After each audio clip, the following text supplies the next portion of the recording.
څو ورځې وړاندې د اسلامي امارت مشرتابه د یو فرمان په خپرولو سره د ځینو ادارو مسؤلین تغییر او تبدیل کړل، چې له جملې یې د غزني مرستیال والي مولوي رحیم الله محمود پر ځای مولوي عبدالله حماد د غزني د مرستیال والي په توګه ټاکل شوی و.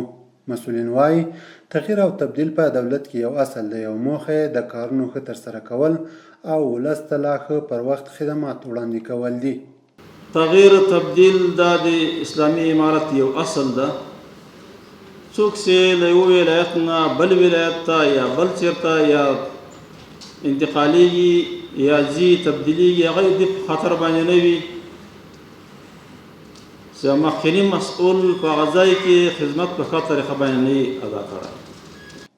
د ریاست الوزرا د دفتر رئیس د یادو ټاکنو په اړه د اسلامي امارت د مشرتابه فرمان ولوست او ټاکل شویو مسؤلینو ته یې د بریا هیله وکړه. له سابقه مرستیال والي څخه ډېر منندو یو.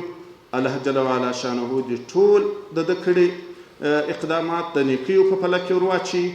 نوي مرستیال والي صاحب ته د پروردګار عالم څخه د ښه خدمت توفیق غواړو چې ټولو رئیسانو، ټولو ولسوالانو ته او د ټول ولس ته او د خپل مشر ورور حاجي حافظ والي صاحب عمري صاحب په اطاعت او په همکاري په همغږي کې تر څو چې الله جل وعلا شانه دوی دوه ته دغه مقام مقدر کړی، په ښه خوشحالي، په ښه اطاعت او په ښه اخوت سره د خپل خدمات وفای ته ورسوي. که اوس احیانا خدا نخواسته موږ تاسې د ولس په مخ باندې دروازې بندوو یا له ولس سره صحیح راهنمایي نه کوو، صحیح رهبردي نه کوو، بیا به دا د نظام خدمت نه وي.